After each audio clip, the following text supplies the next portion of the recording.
Hello, friends. Happy Deepavali and Dhantaras to all the viewers of Astrophilosophy.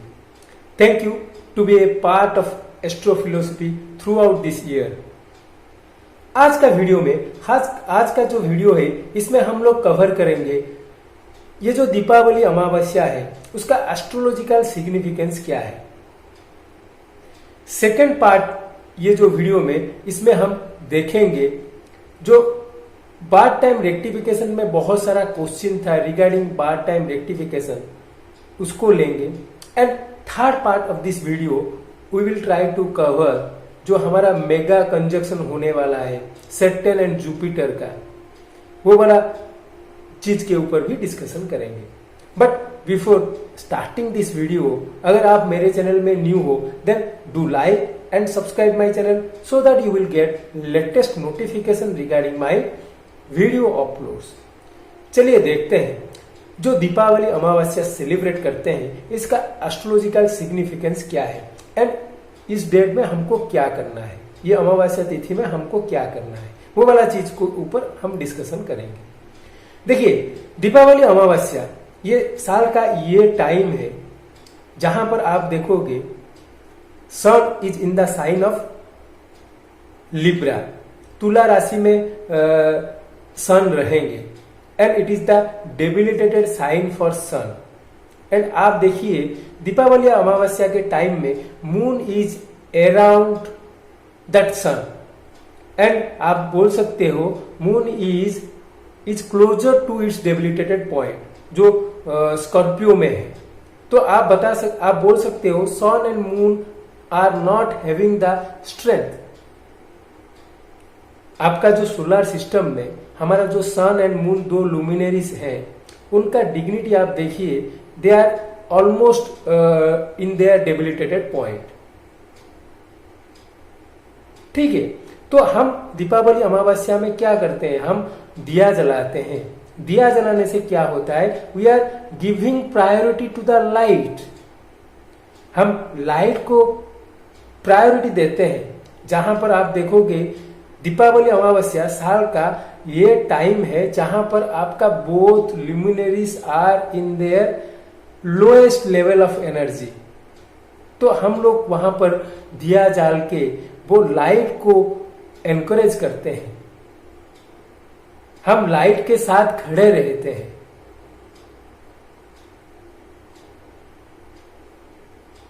ठीक है, आप देखिए जो अमावस्या तिथि बोलते हैं it is one of those तिथि when sun and moon are not well placed. And ठीक इसका ऑपोजिट जो तिथि है वो है अक्षय तृतीया का तिथि। आप देखिए अक्षय तृतीया ऐसा एक तिथि है वो नॉर्मली मई अप्रैल लास्ट या मई में आता है। वहां पर both sun and moon are in their exaltation point. आप इसलिए बोलते हो अक्षय तृतीया में you can do anything, it is अक्षय, मतलब जो कभी क्षय नहीं होगा, जो डिस्ट्रॉय नहीं होगा। जो चीज आप अक्षय तृतीया में शुरू करोगे वो डिस्ट्रॉय नहीं होगा because sun and moon both are having good strength. जबकि दीपावली अमावस्या आप देखिए दीपावली अमावस्या में sun and moon both are not having that kind of strength. So हम क्या करते हैं, ना दिया जलाते हैं। एंड आप देखिए दीपावली अमावस्या में माँ काली जी की पूजा किया जाता है, काली माँ की पूजा किया जाता है, क्योंकि जब sun and moon are in their lowest point of dignity, Kali ji का काम क्या है, माँ काली का काम है ही will cut the ignorance in our life and हम लोगों को जो ट्रुथ है उनके और आगे जाने की शक्ति देंगे। जो लुमिनरी का जो पुअर आप बोल सकते हो जो पुअर डिग्निटी है उसी वजह से हमारा लाइफ में जो भी प्रॉब्लम है, जो भी इग्नोरेंस हमारा लाइफ में आएंगे, माँ काली उनको हेल्प करेंगी कट ऑफ करने के लिए। हमारा अंदर जो फियर जनरेट होता है उसको दूर करने के लिए हम माँ काली को पूजा करते हैं। देखिए, जब सूर्य, जो सन हमारा दक्षिणायन में जाते हैं, उसका मतलब है ये पाताल लोक में जा रहे हैं। ठीक है, तो उसी टाइम में जब सन पाताल लोक में रहेंगे, उस टाइम में जब मून की डिग्निटी खराब रहती है, उस टाइम में हम महाकाली को पूजा करते हैं, बिकॉज ही इज द देवी who can able to defeat the fear inside us. And अगर आप कभी भी लाइफ में कभी भी फियर फेस कर रहे हो एंड फियरफुल सिनेरियो में आप खड़े हो, देन यू कैन वर्शिप माँ काली, और यू कैन चांट क्लिंग कालिकाय नमः, cling cling cling. This is the bees मंत्र फॉर माँ काली। अगर इसको आप रिपीटेडली जाप करोगे, देन आपका जो अंदर जो फियर है वो हट जाएगा, जो इग्नोरेंस है वो दूर हो जाएगा। सो ये जो दीपावली अमावस्या का टाइम है, it is the right time. आप देखिए, आपका अंदर जो भी इग्नोरेंस है, जिसको आप छुपाने की कोशिश करते हो, जो फियर को आप छुपाने की कोशिश करते हो, उसको हटाने का ये टाइम है। एंड उसके लिए आप माँ काली को पूजा कीजिए। नील शक्ति, माँ काली का जो शक्ति है वो है Neel Shakti, who will destroy fear inside us. जो हमारा अंदर जो फियर है, ही विल डिस्ट्रॉय दोज फियर। तो दीपावली अमावस्या में we need to start, we need to do something new to defeat our fear. हमारा अंदर जो फियर है उसको डिफीट करने के लिए हम कुछ भी शुरू कर सकते हैं। So friends, this is the right time to begin something new, to face our inner most fear. हम अपना जो इनर मोस्ट फियर है, फियर ऑफ लूजिंग, उसको फेस करने का this is the right time. And उसके लिए हमको क्या करना होगा? हमको माँ काली की पूजा करनी होगी। ठीक है, देन ये वीडियो का जो नेक्स्ट पार्ट है, थोड़ा क्वेश्चन आंसर जो हमारा कमेंट सेक्शन है उसके ऊपर डिस्कशन करेंगे। देखिए, बार टाइम रेक्टिफिकेशन का जो है, बार टाइम रेक्टिफिकेशन में बेसिकली देखिए, लग्न अराउंड 2 आवर्स में चेंज होता है। ठीक है, तो आपको पहला स्टेप में लग्न अराउंड 2 आवर्स को लाना है। नेक्स्ट स्टेप में आपको D3 में चेक करना है।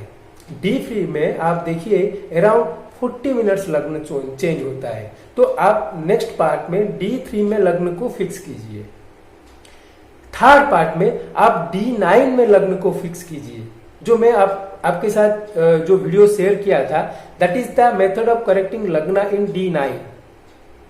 देन द नेक्स्ट स्टेप आप D12 में करेक्ट कीजिए, द्वादश आंश में करेक्ट करना है।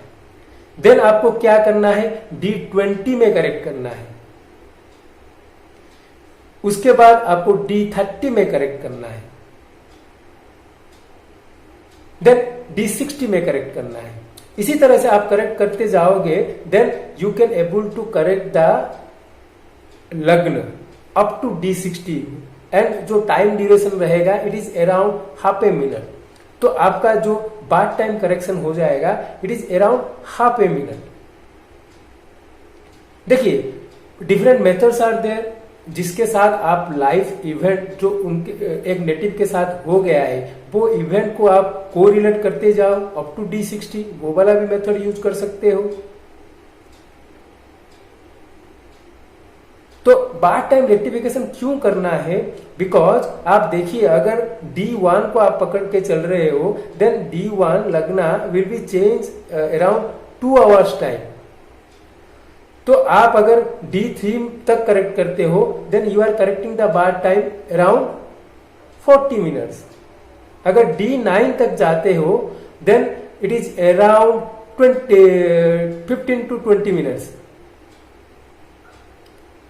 तो आपको मिनिमम तो D12 तक जाना है। D12 तक जाके आप बार्थ टाइम करेक्शन कीजिए, जो which is around 10 minutes. 10 minute का टाइम करेक्ट हो जाएगा। उसके बाद you can go for D20 या D24 या D30 where you can able to correct the time up to 3 minutes. Then higher division जब D60 तक जाते हैं then we can do correct the time up to 30 second में आप correct कर सकते हो। बट उसके लिए आपको वो लाइफ में इवेंट को भी चेक करना है। इन इनिशियल लेवल अगर आप इनिशियली कर रहे हो then you can correct the time up to D12। द्वादशाम तक आपको टाइम का करेक्शन करना चाहिए। चलिए देखते हैं वीडियो का थर्ड पार्ट में जैसे मैं बताया था we will discuss on Jupiter and Saturn का जो मेगा कंजक्शन होने वाला है in the sign of Capricorn. देखिए नवंबर 20 से Jupiter will go to the sign of Capricorn, ठीक है। And on December 21 Jupiter and Saturn का एग्जैक्ट कंजक्शन होने वाला है।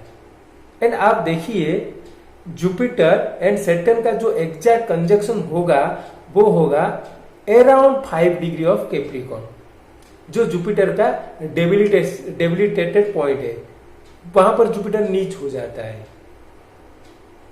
एंड देखिए जुपिटर एंड सैटर्न का कंजक्शन ये हर 20 साल में होता है।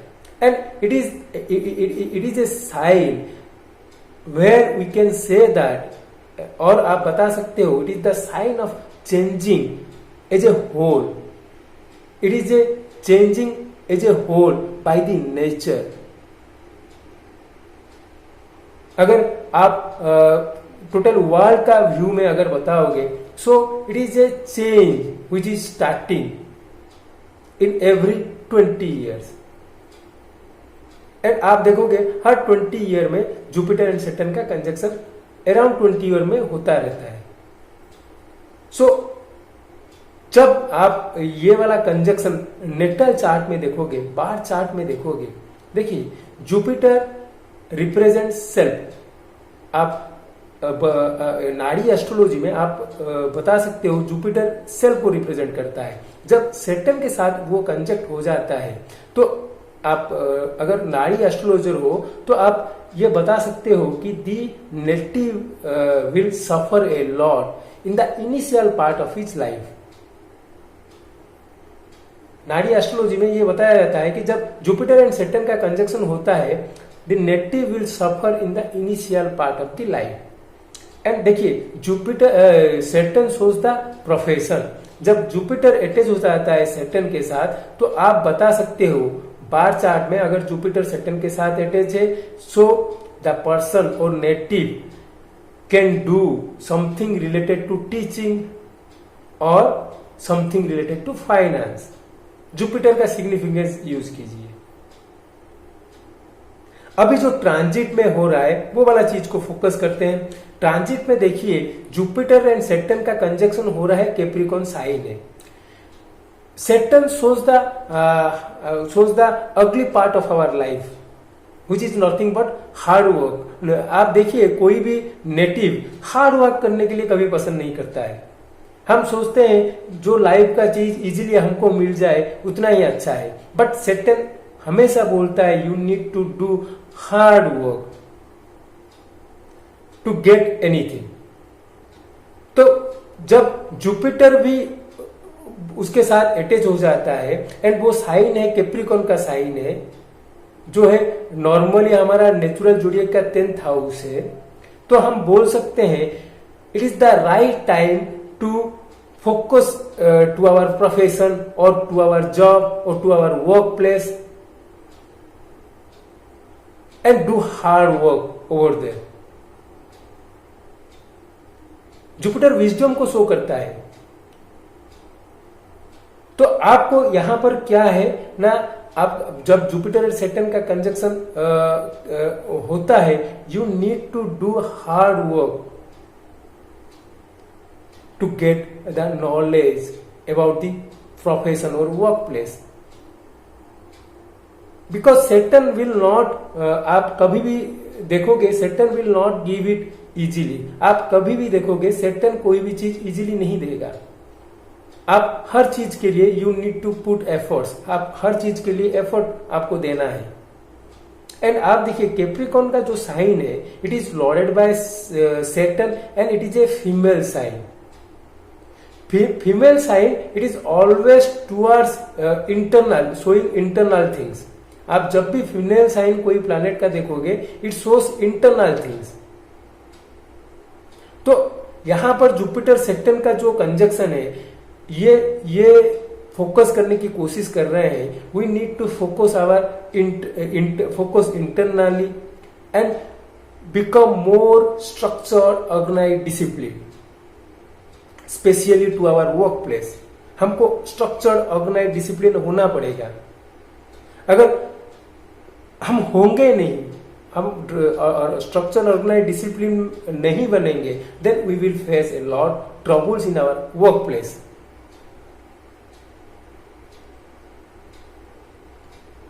सैटर्न एंड जुपिटर का जो कंजक्शन है, it is one of the most important conjunction in birth chart as well as in transit. Because आप देखिए जो हाउस में ये वाला कंजक्शन हो रहा है आपका बार्थ चार्ट में, that house is getting activated.